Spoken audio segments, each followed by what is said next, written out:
que el tema no es sencillo. Yo traté de no solamente apuntar a lo que era el origen e historia de la traumatología, hay algunos, no solamente conceptos de nuestra especialidad, sino hay cuestiones eh, de la vida diaria, conceptos que nos van a servir. Digamos que hacen a la historia.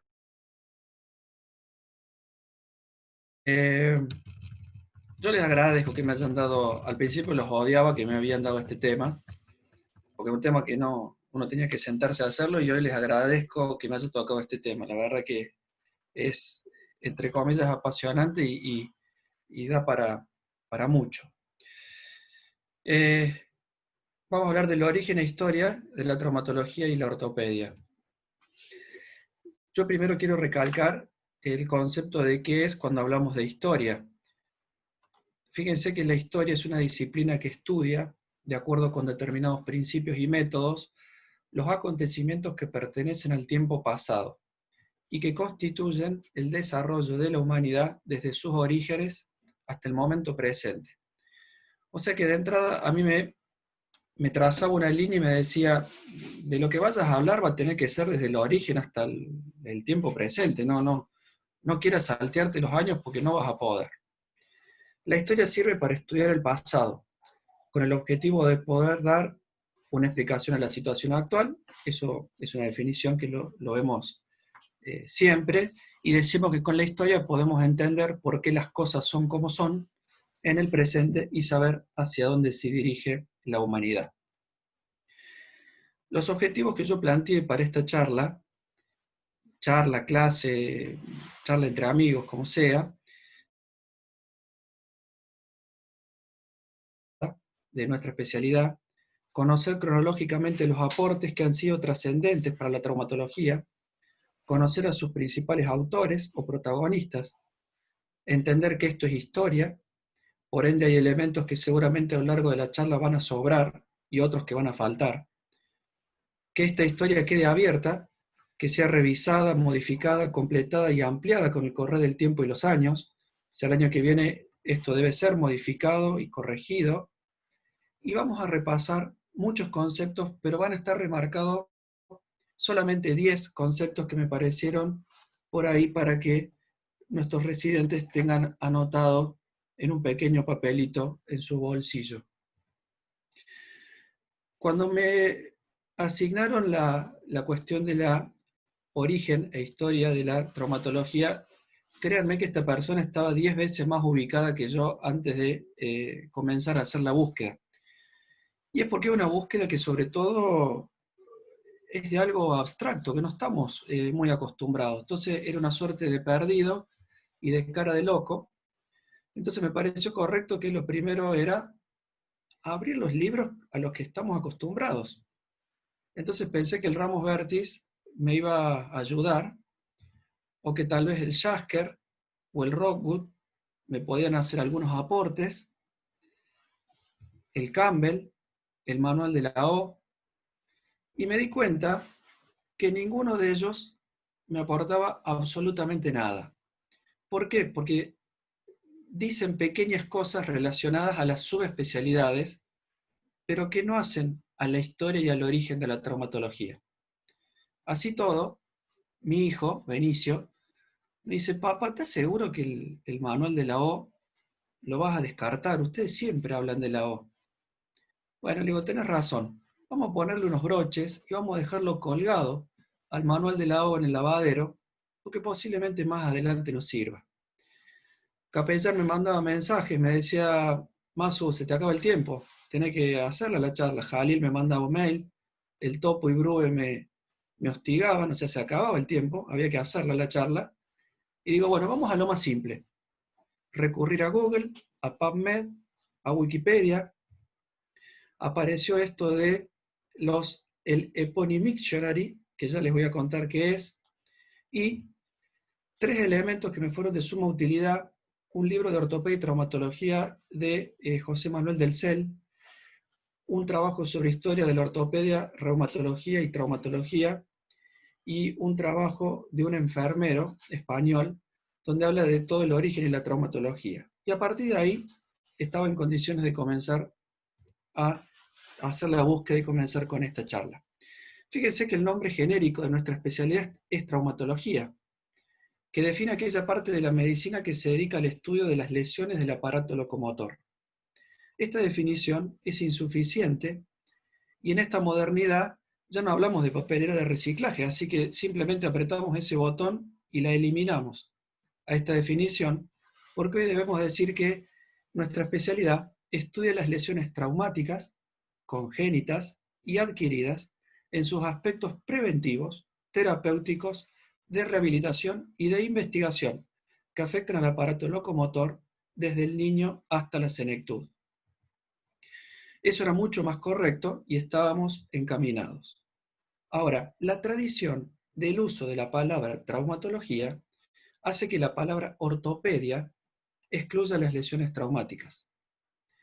Fíjense que el título o el diploma que a nosotros nos da el Consejo de Médicos, cuando somos especialistas, se llama especialista en cirugía traumatológica y ortopédica.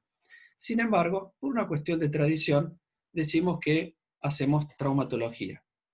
Acá se despliegan 3 palabras. Y yo sé lo que ustedes me van a decir. Decilo, Masuchelli. Basta de tanta cosa. Entonces, yo les cuento que cirugía, traumatología y ortopedia, etimológicamente provienen del griego. Cirugía quiere decir trabajar con la mano, o sea, trabajo manual.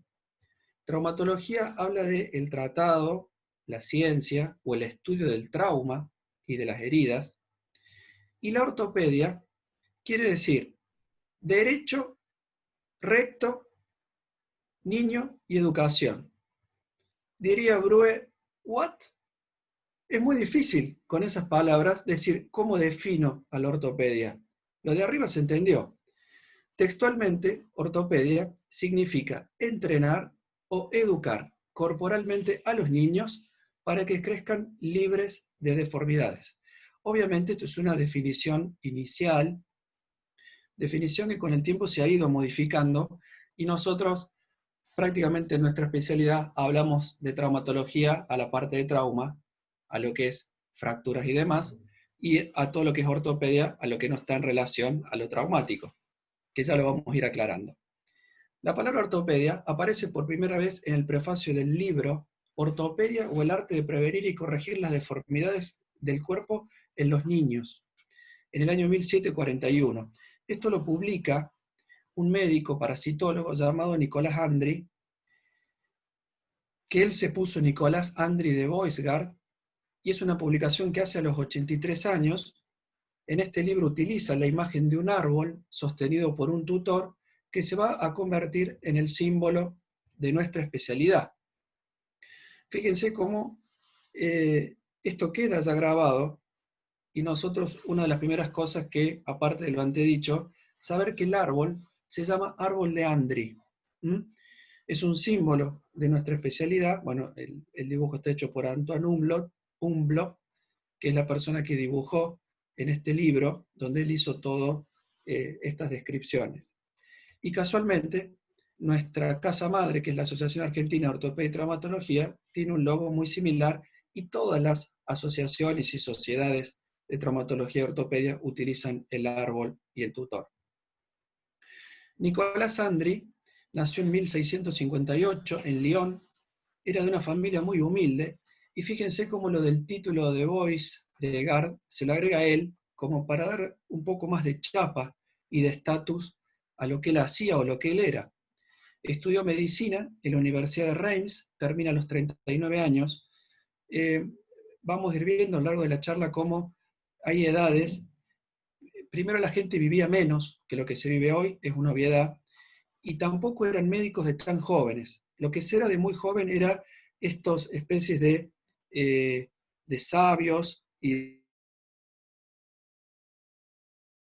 superior, pero sino ser médico de más grande. Terminó a los 39 años, fue profesor adjunto y decano de la Facultad de París, y llama la atención su sobrenombre, se lo llamaba el doctor Gusano, que no tiene nada que ver con la ortopedia. Algunos dicen que era por su mal carácter, y otros dicen que por el tema de que dedicaba su estudio a los gusanos intestinales. Ahora bien, no podemos hablar de Nicolás Andri en el año 1700 cuando dijimos que tenemos que ir del origen hacia el presente. Entonces, para ir al grano, nos vamos a meter en este camino y vamos a empezar desde la prehistoria y el antiguo egipcio. Lo que está descrito en esta etapa son totalmente prácticas rudimentarias. Todo lo que era la brujería, la invocación de dioses. Del estudio de restos arqueológicos aparecen los hombres del Paleolítico. Se sabe que conocían las técnicas de entablillado para las fracturas. Esto se lo encuentra en dibujos, en cavernas, y aparte, cuando se encuentran restos fósiles, se encuentran los huesos entablillados, entonces de ahí se cree que se conocían las técnicas de entablillado para fracturas. Una de las enfermedades más antiguas es el tumor óseo o la exostosis, que se lo encuentra en fósiles del hombre de Java hace 250.000 años, y también se encuentran cráneos con craniotomías en los pueblos del Neolítico, que se cree que en aquel entonces se utilizaban para la cefalea, la epilepsia y demás. ¿Cómo aclaramos esto? Ahí lo tenemos al hombre de Java, no es el hombre o el humano que estamos acostumbrados a ver, sino que es más de un fenotipo como un simio. Ahí tenemos un resto fósil con una exostosis, y esto simplemente de cultura general, como la prehistoria, vamos a decir, es todo lo que está antes de la historia, pero esta prehistoria se divide en el paleolítico, en el neolítico y en la edad de los metales. La prehistoria va a terminar con la invención de la escritura, y ahí van a ser la historia. Esto para que entendamos, cuando hablamos de paleolítico y neolítico, de cuántos años atrás nos estamos remontando. La escritura comenzó o se encuentran los primeros escritos hace 6.000 años. Como nosotros estamos en el año 2000 para atrás, más 4.000. O sea que son 4.000 años antes de Cristo la invención de la escritura. Ahí tenemos un cráneo con una craniotomía.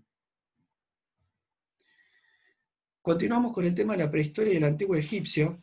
Las primeras nociones sobre traumatología están en el lenguaje jeroglífico, en lo que se conoce como el papiro de Edwin Smith, en el año 1550 a.C.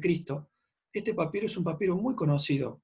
Lo que pasa es que es muy desconocido por nosotros, pero cuando uno se pone a leer historia, en todos los lugares aparece el papiro de Edwin Smith.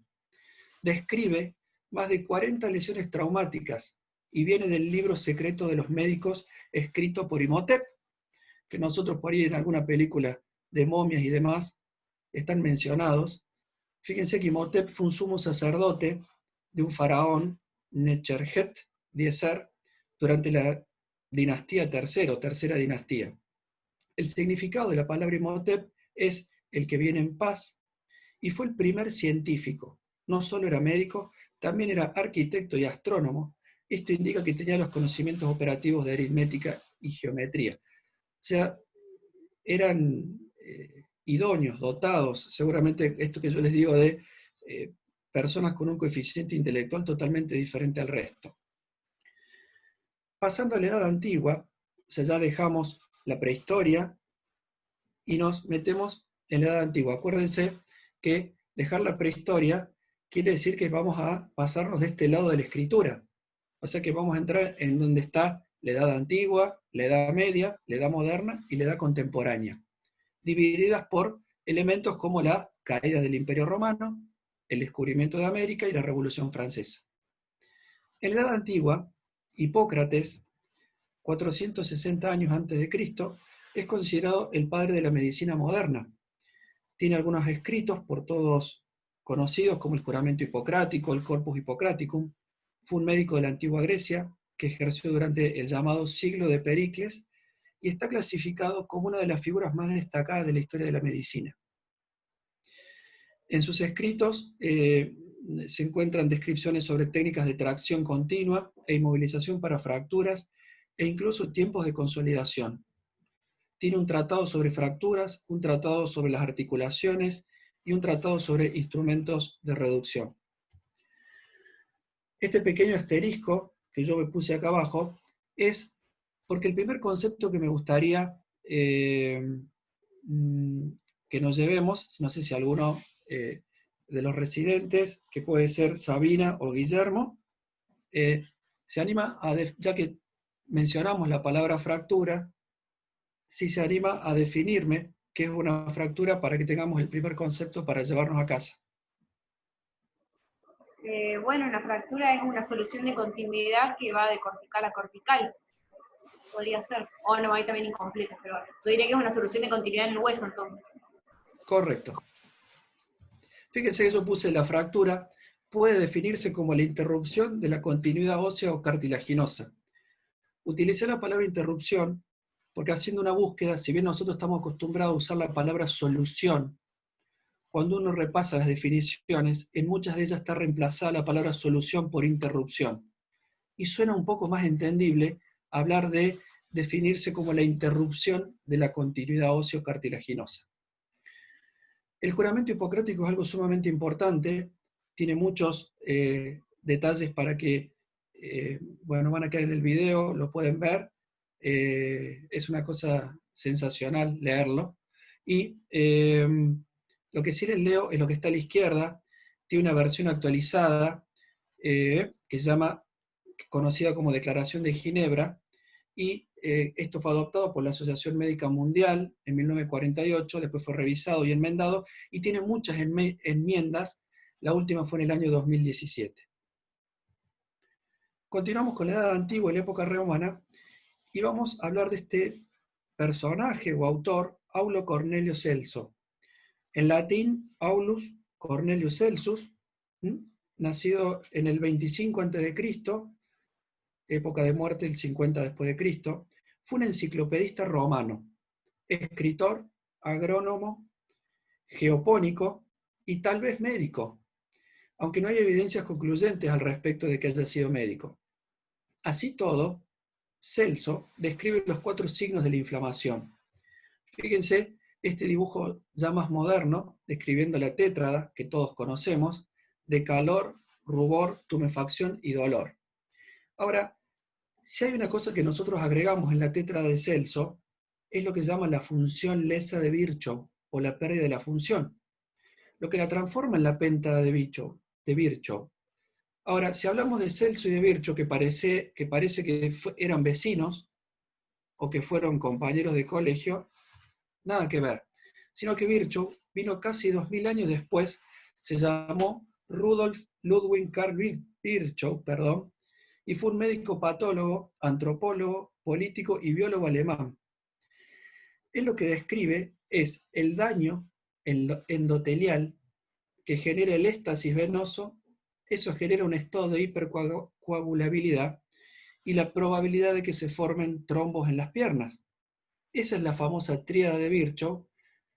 Virchow describe después también lo de la función lesa para hacer la péntada, pero lo importante del aporte de Virchow, aparte de su tríada, es de que fue el primero en decir que las trombosis pulmonares no eran por causa del pulmón, sino que venían de otro origen y era de los miembros inferiores. Entonces, volvemos a la Edad Antigua, tétrada de Celso, los 4 signos de la inflamación. Claudio Galeno, de Pérgamo, ahí está también el nombre en latín, ya estamos en el 129 al 201 después de Cristo, fue un médico cirujano, filósofo griego en el Imperio Romano. Debido a que en la antigua Roma las disecciones de cadáveres estaban prohibidas por ley, lo que hizo Galeno fue realizar estudios haciendo disecciones de animales como cerdos o monos. Esto condujo a que tuviera ciertas ideas equivocadas sobre el cuerpo humano. Galeno pasó el resto de su vida en la corte imperial, escribiendo y llevando a cabo experimentos. Realizó vivisecciones de muchos animales con el fin de estudiar la función de los riñones y la médula espinal.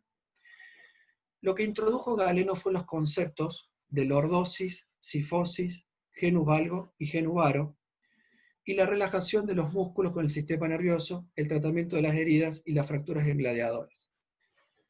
A mí me gustaría preguntarle a Guillermo, ya que recién habló Sabina, si me puede decir qué concepto tiene él sobre hablar de valgo y varo.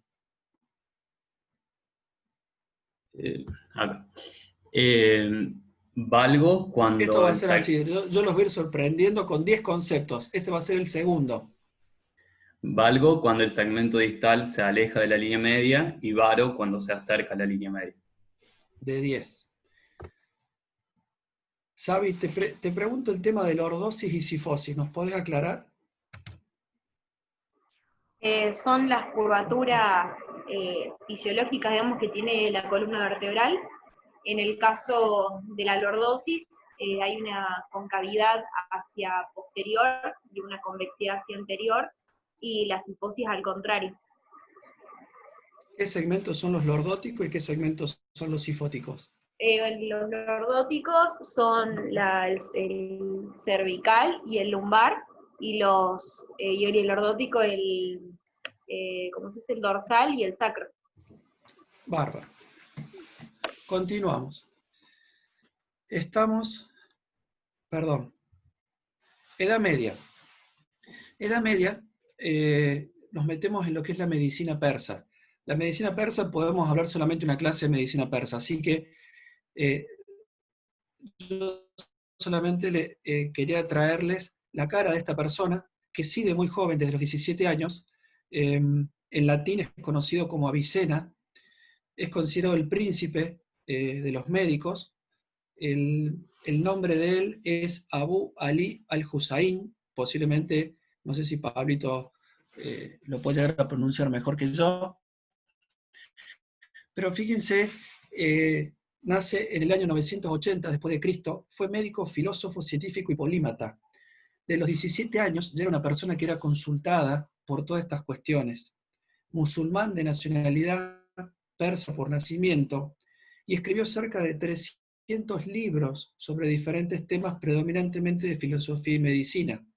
Sus textos más famosos son el libro de la curación y el canon de medicina, también conocido como el canon de Avicena.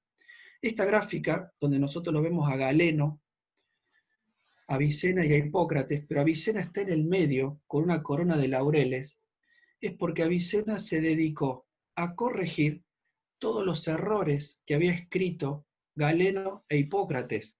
¿Por qué? Porque muchas cosas de las que habían hecho Galeno, acuérdense que eran sobre animales, entonces las corrige Avicena. Hipócrates, obviamente mucho antes, entonces él arma todos estos compendios con todas las correcciones. Y durante siglos se utilizaron los libros de Avicena en las escuelas de medicina.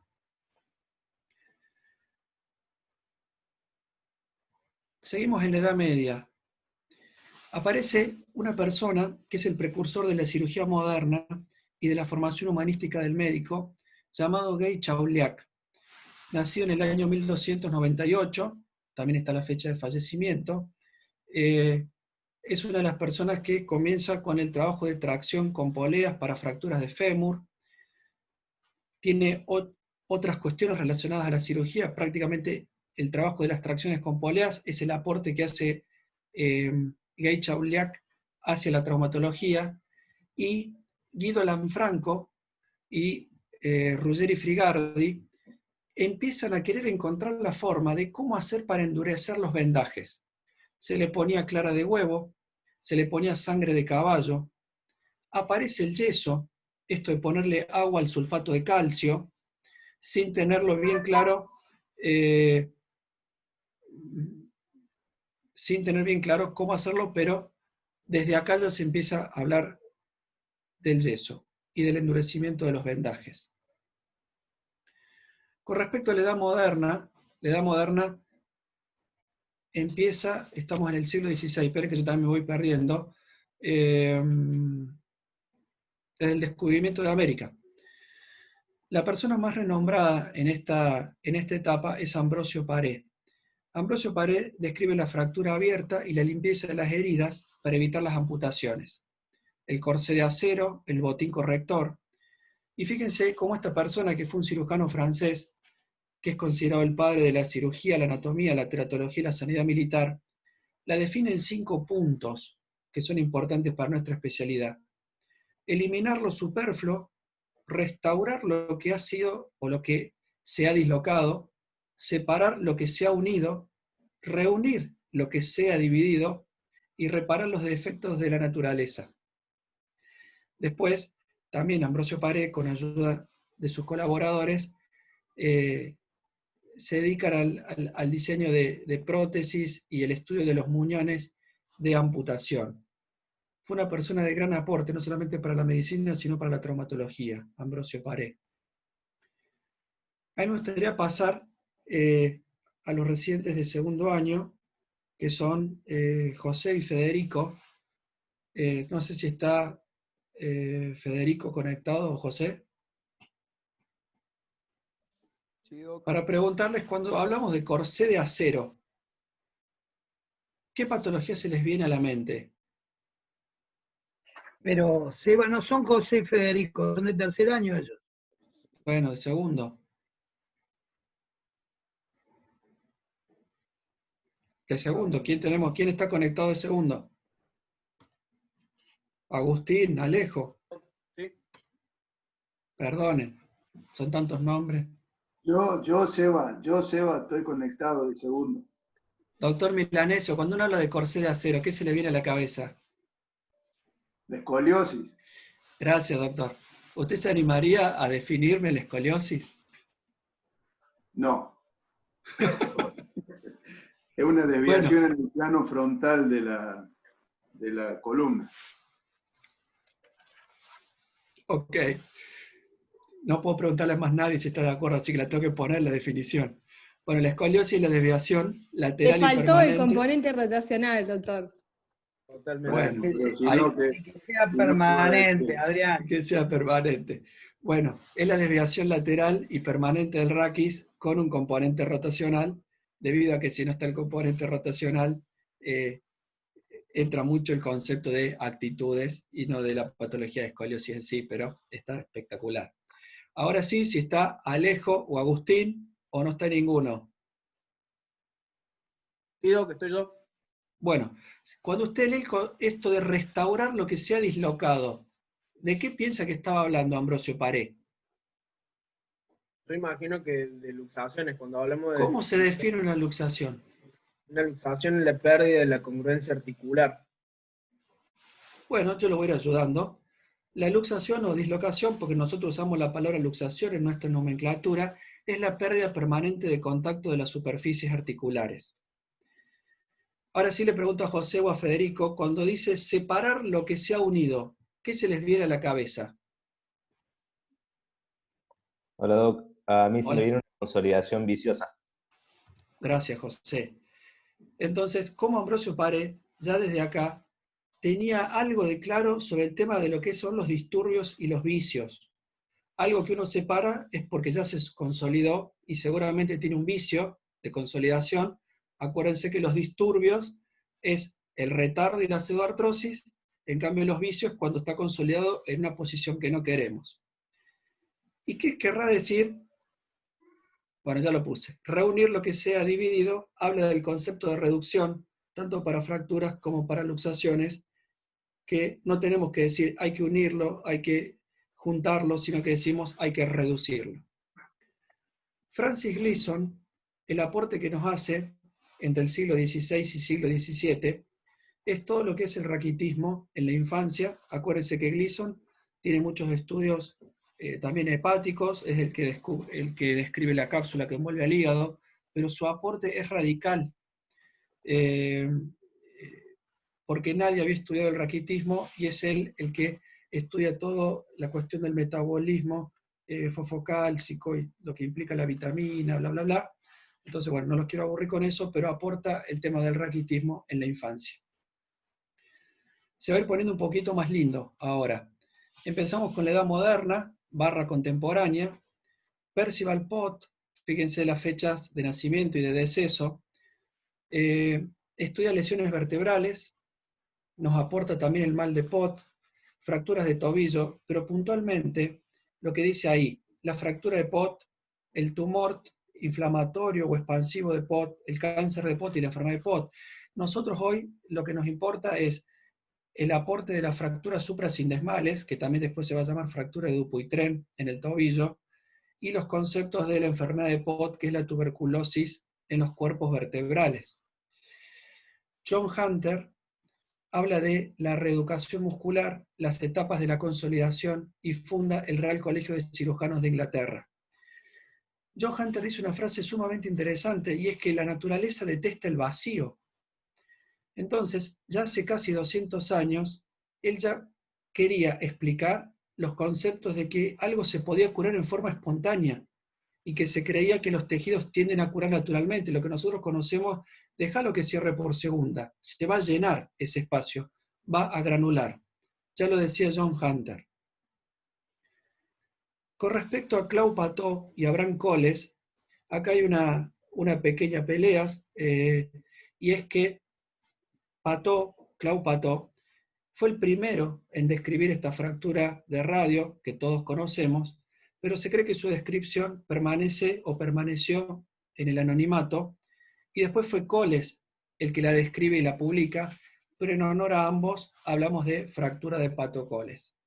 Claude Patot y Abraham Coles. Estos cuadraditos marrones que ustedes pueden ver, esto que se llama eponymictionary, me ayudó mucho en el tema de la historia y origen, y los epónimos en medicina quiere decir que es cuando la enfermedad, la estructura, la cirugía o la técnica van a llevar el nombre de la persona que lo descubre. Entonces, por eso acá hablamos de fractura de Coles o de fractura de Patot, y esto para buscar en internet es sumamente interesante. Miren cuando aparece Nicolás Andri. Recién en el 1741, lo nombramos al principio de la charla, pero recién ahora lo podemos invocar en esta línea, invocar o colocar en esta línea cronológica.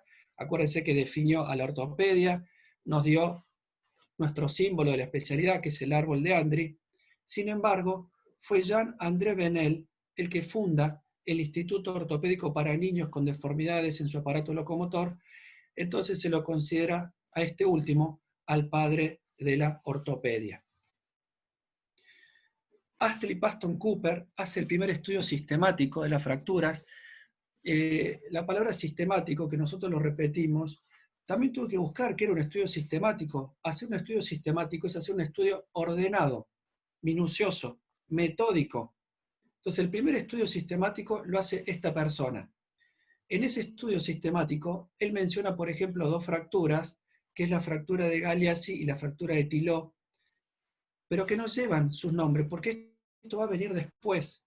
¿Cómo es la historia de estas fracturas? Porque Cooper, aparte de que aporta lo de la enfermedad de Cooper y el estudio sistemático de las fracturas, nombra casualmente a estas dos entidades que después se las atribuyen a otros dos autores. Thillot estudiaba en los tobillos, en preparados cadavéricos, sometiéndolo a un estrés artificial, y veía que se podía arrancar el ligamento tibio fibular anterior, dando lo que nosotros hoy conocemos como fractura de Thillot, pero era en un escenario artificial. Recién Chaput lo empieza a describir en pacientes en vivo, por así decirlo, y a través de radiografías. Por eso hablamos de fractura o del tubérculo de Thillot-Chaput. Galeazzi, como todos sabemos, es el que describe la fractura del radio con luxación de la articulación radiocubital distal, y aparentemente tuvo mucho más peso en la traumatología de lo que tuvo Monteggia, que yo lo puse solamente para que sepan que el aporte que hizo Giovanni Battista Monteggia fue el de la fractura de Monteggia, y no mucho más que lo que conocemos. Para continuar, ya estamos siglo XVIII / siglo XIX, Guillaume Dupuytren, entre el 1750 y 1850, se produjo un gran desarrollo de nuestra disciplina, nuestra especialidad, gracias a esta persona. Realizó estudios de fracturas, sobre todo de tobillo. Fíjense que la fractura de Dupuytren es exactamente igual que la fractura de Pott, los dos describen lo mismo, y el tema de la retracción de la aponeurosis palmar. Como esto va a quedar en un video, ahí abajo hay un link para que entren y en algún momento que tengan lo pueden chusmear. Es fantástico entrar a esto de los epónimos. Siglo XIX, avance de la anestesiología por William Thomas Green Morton, la anestesia general para manipular fragmentos óseos sin infligir dolor, es esta persona que tenemos acá arriba con barba. Después Joseph Lister, con las técnicas de antisepsia, la descripción de la tenotomía por Stromayer, y finalmente Matthijsen, que es un cirujano militar, inventa el yeso de París. Si están los residentes mayores, me gustaría preguntarle a alguno de ellos si me pueden hacer la diferencia entre lo que es la asepsia y la antisepsia. Si saben, no estamos tomando examen ni nada, estamos metiendo conceptos para guardarlos. Cualquiera. Vamos, que es larga la charla. José, Federico, ¿qué es asepsia y antisepsia? Si no, dígame Seba, no sé. Bueno, les cuento. La asepsia es todo lo que es aquello de la limpieza sobre lo no vivo. Es esterilizar o limpiar el instrumental. Es cuando nosotros hacen toda la preparación de la mesa. Y la antisepsia es lo que hacemos sobre lo vivo. O sea, cuando nosotros nos lavamos las manos y después cuando hacemos campo sobre el paciente. Por eso hablamos de asepsia y antisepsia. Y después quería preguntarles a los residentes menores, vamos con Sabina, si me ayuda con esto de la palabra tenotomía. ¿Qué quiere decir esto de otomía, rafia, lisis y desis? Otomía sería cortar, rafia sería unir o suturar, lisis sería como una fractura, digamos, me imagino así, y la desis es la fijación. La lisis no estoy segura. ¿La lisis cómo? Que de la lisis no estoy segura. Ok. Guille, ¿vos te animás a completar lo de lisis si sabés algo más? No sé no si, por ejemplo, me viene neurolisis, que era como la liberación de los nervios, como una limpieza. Ok. No sé si... La palabra lisis, aplicada a tendones o nervios, habla de justamente de limpieza o de liberaciones, y después, a nivel de huesos, como la epifisiolisis o la espondilolisis, habla de interrupciones. O sea que van a ser soluciones de continuidad. O sea que hablamos de las dos cosas. Y desis quiere decir fijación. Seguimos avanzando. Empieza a aparecer gente con cara de malos. Fíjense lo que es la cara de Martin Kirchner. No era para ser amigo. Bueno, lo tenemos a William Conrad von Röntgen con el descubrimiento de la radiografía en 1895. Y después Fritz Steinmann y Kirchner con el tema de las tracciones continuas de fémur mediante la aplicación de agujas y compás y peso. Ahora, se considera que el traumatólogo del siglo XIX fue Robert Jones, o Sir Robert Jones. Fue una persona sumamente estudiosa, fue el primero en describir una bala en una muñeca, pero yo creo que la foto que encontré es esta foto de William Conrad von Röntgen con una imagen en un dedo, que o puede ser un anillo o puede ser que haga alusión a esto de la bala en la muñeca que hablan de Robert Jones.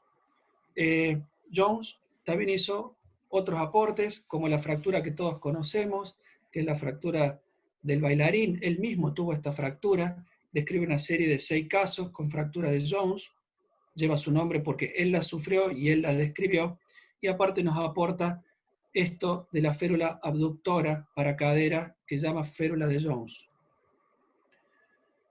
Entramos en el siglo XX.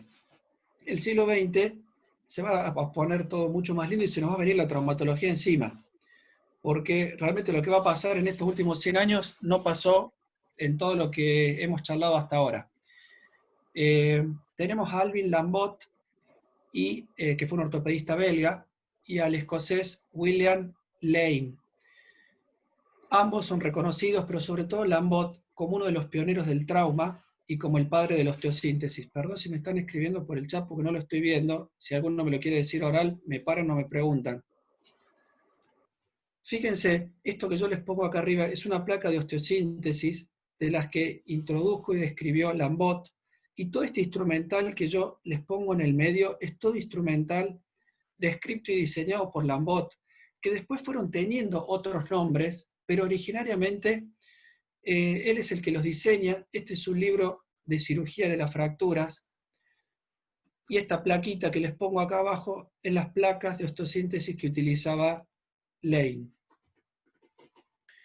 Seguimos avanzando, no quería quedar mal con los ortopedistas infantiles, entonces yo digo, bueno, no me encontré en la línea, pero sí quería hablarles algo sobre estas personas, sobre Legge, que era americano, sobre Calvé, que era francés, y sobre Perthes, que era alemán. Los tres describen a la enfermedad de Legge-Calvé-Perthes, que es la osteonecrosis de la cabeza del fémur en los niños. Fíjense cómo se nota la imagen. Ahora, Pupi, ¿no es que la enfermedad se llama Legge-Calvé-Perthes-Waldenström? Y la respuesta es sí. Lo que pasa es que Waldenström describe esta entidad y le echa la culpa que era la tuberculosis lo que generaba esta destrucción. Entonces, él ahí se equivoca. Este concepto es revisado por Legge en un país, por Calvé en otros, y por Perthes en otros. Por eso, se habla de enfermedad de Legge-Calvé-Perthes-Waldenström, pero Waldenström se equivocó en cuál era la etiología inicial de esto. Así todo, la clasificación de Waldenström de necrosis, fragmentación, rosificación y remodelación es la que lleva su nombre, que no es lo mismo que la de Catterall, que nos habla de cuánto porcentaje de la cabeza está necrosado, o los pilares de Herring, que son para saber en qué sitio está la afectación de la cabeza. Pero no quería dejar de hacer este pequeño homenaje a la parte de ortopedia infantil. Llegamos a la Primera Guerra Mundial, avanza nuestra especialidad en ocasión de los heridos en batalla, la antisepsia, antibióticos, anestesia, los conceptos sobre osteotomía, injerto, pseudoartrosis. El japonés Takagi observa por primera vez en una rodilla, la observa con un citoscopio. Después Watanabe va a sentar las bases de lo que es la actual artroscopía. La Primera Guerra Mundial fue un conflicto bélico que se desarrolló entre el año 1914 y 1918. Bueno, yo abajo había hecho una pequeña reseña que después se las dejo para que la lean. Y sí me gustaría preguntarle a nuestra residenta mayor, si no se enoja, a la jefa de residenta, si nos puede ayudar sobre la definición de pseudoartrosis.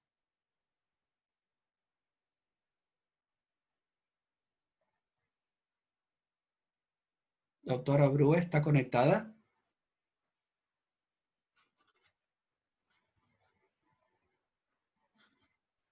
¿Me quedé solo? No está teniendo No. puntería con los participantes, Mazo. No, me parece que tu residente abogada se quedó dormida, Qué no sé. vergüenza. Qué Bueno, vergüenza. Bueno, entonces vamos a ir para abajo, vamos a preguntarle al doctor Herrera, al doctor Vergara o al doctor Borsari que me ayuden con la definición de pseudoartrosis. Vamos, vamos, que falta mucho, muchachos, vamos. Si no, la tengo que poner yo. Bueno, ¿quién iba a hablar? Fracaso. Fracaso. Yo Bueno, le- escúcheme, la pseudoartrosis es una pena, porque es un concepto bien para los residentes. Esto es una charla, acuérdense, para que les quede primer año, sobre todo. La pseudoartrosis es cuando en un foco de fractura, osteotomía o artrodesis, los procesos de osteogénesis y de reparación ósea han cesado. Continuamos. Ese fue nuestro concepto número 10. No va a haber más conceptos para memorizar. Todo va a ser historia. Miren la facha que tenía Takagi, Kenji Takagi. Impecable.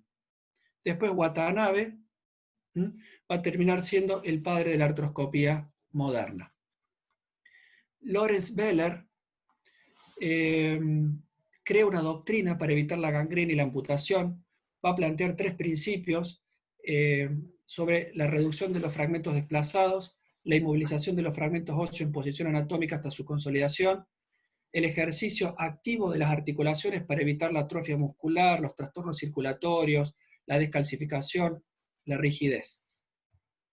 Fíjense cómo Beller también nos aporta el famoso ángulo de Beller que siempre calculamos en las fracturas de calcáneo.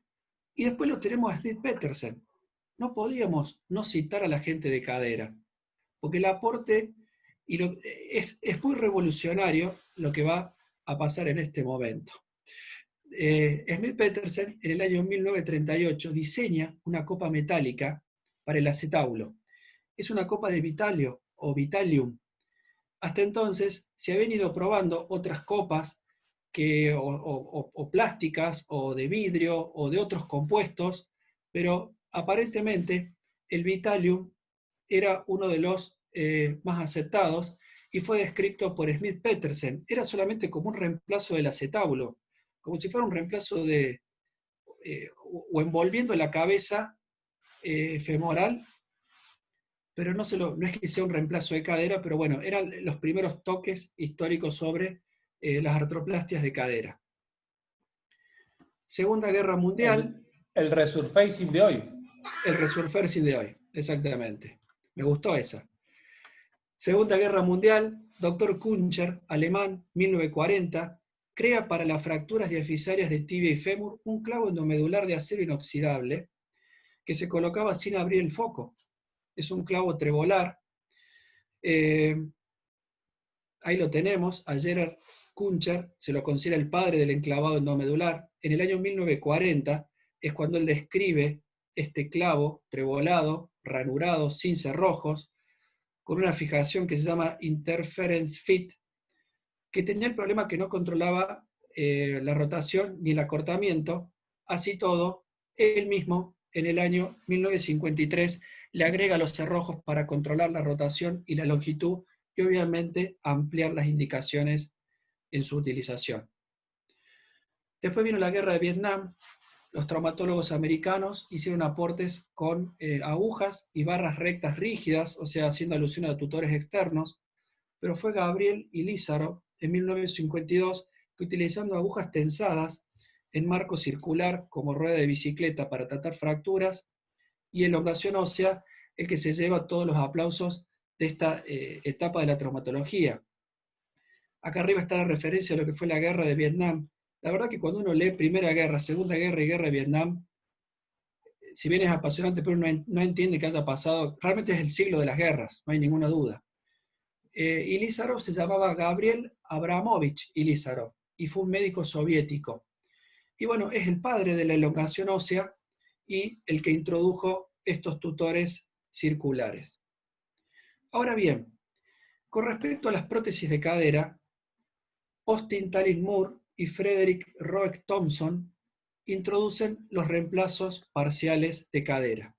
Y John Charley introduce el total cementado de cadera con este par de unión metal y polietileno de alta densidad y metilmetacrilato. Yo puse los dos focos porque en realidad las dos son muy buenas ideas, pero uno es para un tipo de luz y el otro para otro tipo de luz. Uno es para un ambiente y otro es para otro ambiente. Por lo tanto, los dos se siguen utilizando en la actualidad, pero cada uno tiene sus indicaciones. Fíjense la forma de la prótesis de Moore, la forma de la prótesis de Thompson, y lo que hizo Chanley fue entender que los pares de fricción, que la cabeza femoral debía ser más pequeña. Yo no me voy a meter en este terreno porque es historia de lo que es la parte de cadera, pero bueno, se achica la cabeza femoral, él reemplaza el acetábulo por este componente polietileno metal y se disminuye esto para que tenga menos fricción. Esta es una prótesis de Charley retirada después de 25 años, como prácticamente estaba intacta. El aporte de Charley también con el separador de arco, y esta foto se la robé al doctor Milanesio cuando dio su charla. Rápidamente saqué foto con el celular cuando explicó lo del texturado o blastinado, o sea, de lo que hace el cemento en el momento que uno introduce la prótesis de Charley. Y bueno, podríamos seguir hablando, y vamos a seguir, pero me voy a tomar un minutito, si me disculpan, y yo quiero hacerle algunos honores a todos en general, porque también cada uno por separado tenemos nuestra historia, la tiene nuestro servicio, la tiene cada uno. Yo cuando empecé la residencia, el jefe de nuestro servicio era el doctor Sánchez Pulgar, es el culpable en la actualidad que a mí me guste la patología del pie, fue el que me impulsó a que me formara en cirujano de pie y a tener todos los conocimientos sobre cirugía mínimamente invasiva. Ahora, tuve otros compañeros y que también fueron, y que yo los considero hoy, maestros y profesores míos, como fue el doctor Milanesio, el doctor Jalil, el doctor Amuchastegui, que fue mi residente superior. Yo estaba en primero, él estaba en segundo, y nuestro jefe de residente, que era el doctor Sadi, acababa de entrar el Mauri Bala, fíjense la carita. Milanesio está igual, Milanesio está siempre igual. Milanesio siempre fue joven. El doctor Blanco, el doctor Del Río, Don Roque, acá nació un amor, el doctor Vicig y el doctor Milanesio, personas que todas han sido sumamente importantes en la historia de nuestro servicio, en la historia de mi formación y creo que en la de muchos de los que estamos acá. El doctor Caruso, que más de una vez lo molesto en las vacaciones, cuando los chicos fueron a rendir el Mati, el Cape, el Topo, el Mati Conjín, que fueron a rendir su especialidad en Mendoza, la nueva tríada, el doctor Jalil, el Quinque, el Mauri Bala, el Topo que me levanta el dedo, el doctor Noguera, no me salió ahí en la foto lo que se están comiendo y tomando con Conjín. A todos ellos les agradezco muchísimo. Un pequeño homenaje a mis jefes residentes, el doctor Pablito Sadi. Así estamos en el 2005, Pablo. Yo creo que la magia está intacta. Cometimos muchas locuras, ya no las podemos cometer, usted posiblemente sí, yo no. Tengo grandes recuerdos de nuestra amistad, Pablo. Lo que yo digo de las amistades que son fáciles de hacerlas, pero son difíciles de mantenerlas en el tiempo, y esto es una amistad que se mantiene. Así estamos en el año 2017, iguales. Después contarles que también fui jefe de residentes. Este era el grupo que me tocó manejar, era un grupo tal vez más pequeño, pero realmente es una gran experiencia para contarle a la Juli lo que es ser jefe de residentes. Y bueno, a nuestra jefa de residentas también hay que hacerle un pequeño homenaje. La tribuna le dice que la envidia y que así cualquiera con este staff, ¿quién no quiere ser jefe de residente? Pero bueno, hablando en serio, Juli, hay que seguir adelante. Yo te felicito, cómo estás manejando y haciendo las cosas, y bueno, alentarte a seguir adelante y agradecerte también. Con respecto a mi compañero de trabajo, cuando el Topo ingresa en el año 2012-2013, me dio como un impulso a la parte de seguir formándome, seguir investigando, pero siempre el Topo me vino a poner el toque de tranquilidad. Siempre pulgar arriba, pupi, no te desesperes, hay que tener momentos para divertirse, si puede ser con un buen mate en la mano, mejor.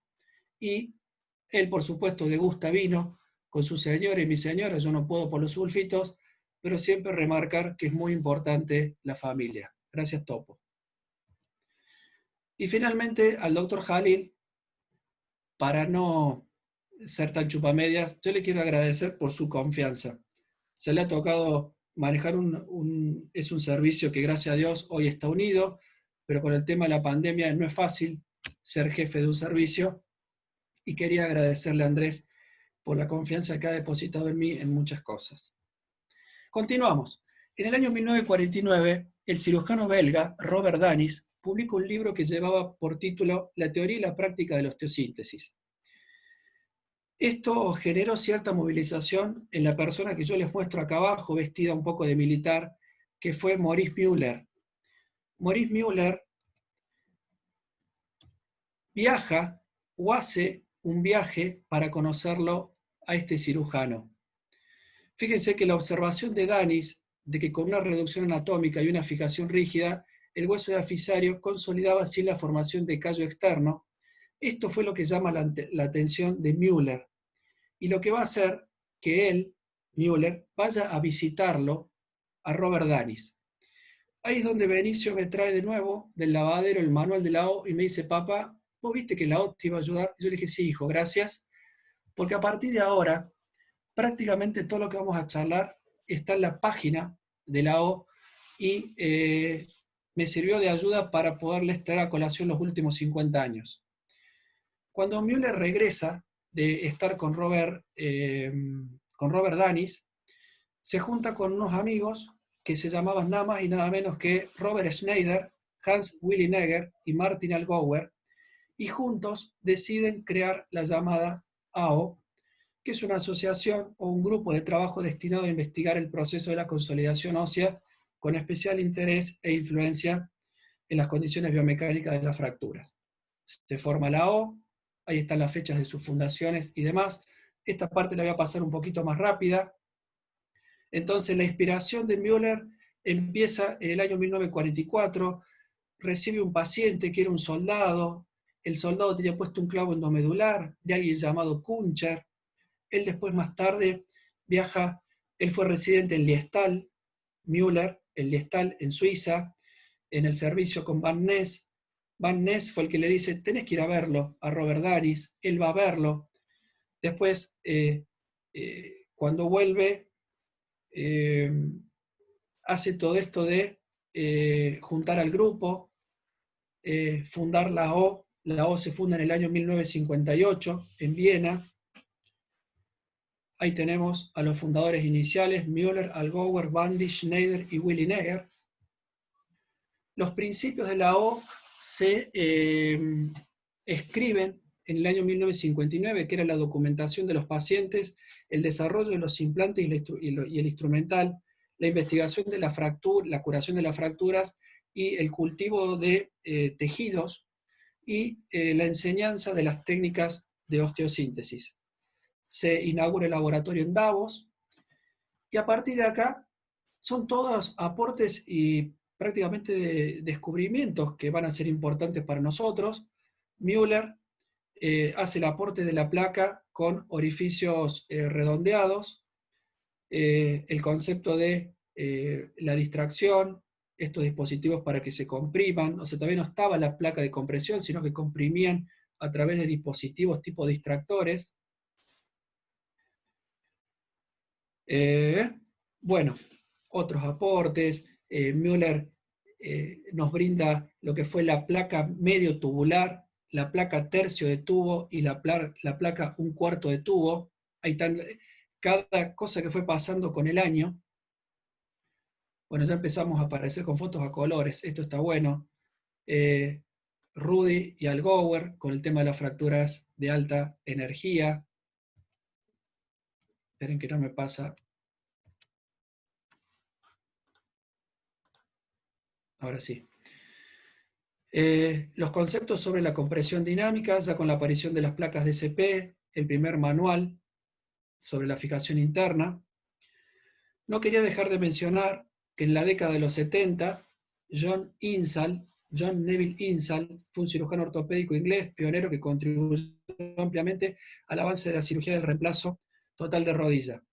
Diseñó 4 modelos de sistemas ampliamente utilizados, que yo hoy solamente les puse no me puedo poner a hablar de esto porque no es mi área, pero contarles que Insall y Bernstein fueron los que diseñaron esta prótesis, que son 3 componentes, ahí lo tenemos a Bernstein, y después ya más moderno, Ranawat habla mucho sobre el balance de tejidos blandos, o sea, de las partes blandas en la rodilla. Ahí lo tenemos al doctor Ranawat.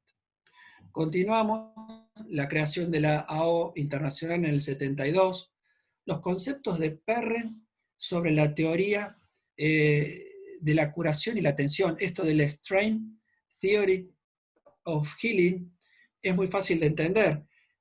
Cuanto más pequeña es la brecha que tiene un trazo de fractura, está tan cerca un extremo óseo del otro, que apenas se mueve, rompe las células que se están formando en su interior. Entonces lo que decía Perren es que si el trazo fracturario está afrontado, vamos a decir, a punta de lápiz, necesita una estabilización absoluta, porque si no el micromovimiento va a ir generando una pseudoartrosis. En cambio, las brechas más amplias sí se pueden hacer estabilizaciones relativas. Los 4 pilares de la O, la documentación, la enseñanza, la investigación, la instrumentación, el estudio de las partes blandas por Scherne.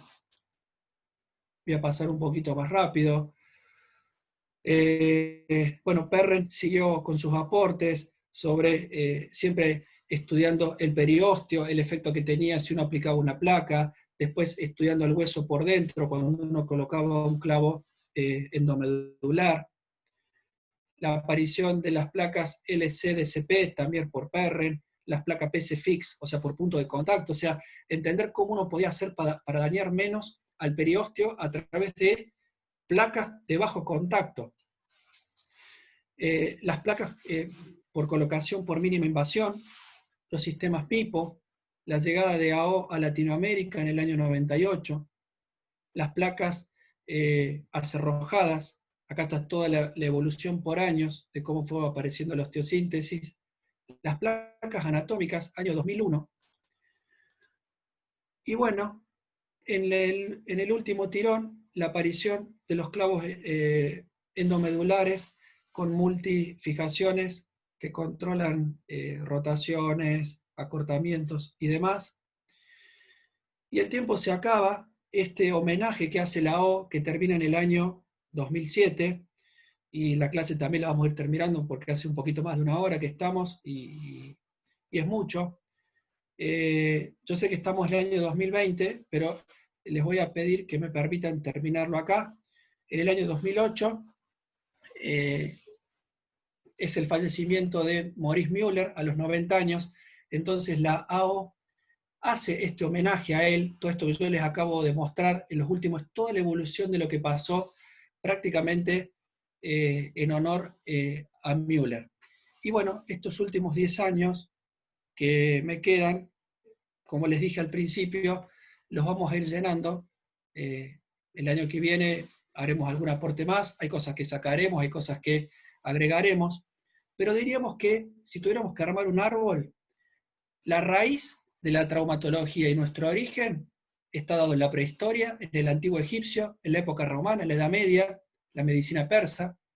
Posiblemente el tronco del árbol está Ambrosio Paré, Francis Gleason, Nicolás Andri, Jean-André Benel, Pott, Hunter, Cole, Pató, Aston, Paston, Cooper, y ya formando parte de las ramas del árbol, porque cada uno ya se va subespecializando. Beller, Smith Petersen, todos esos aportes que hicieron Lambot, Lane, Takagi, Tillot, Galeazzi, Kuncher, Lizarov, Charley, Jones, Dupuytren, y el centro del árbol, la AO, con Müller, Algower, Schneider, Bundy y Willy Neger, y sí o sí vamos a dejar libre arriba algunas ramitas, porque esto no hay duda que tiene que continuar. Yo acá abajo a la izquierda les puse que a lo largo de esta charla hemos visto más de 90 nombres y seguramente todos los que podríamos repasar y hacer clases de historias nuevas. Pero bueno, el mejor motivo para estudiar historia es que esta se repite, por lo tanto es importante aprender de los errores que otros han cometido en el pasado para así no repetirlos en el presente, tal y como lo expresa el dicho, aquel que no conoce la historia está condenado a repetirla. Y esto es un continuará con una visión a futuro, porque es imposible que esta charla finalice aquí. Esto como concepto para que nos llevemos a casa. Yo les agradezco, fue una horita larga, pero bueno, trataré el año que viene de hacerlo un poco más escueto.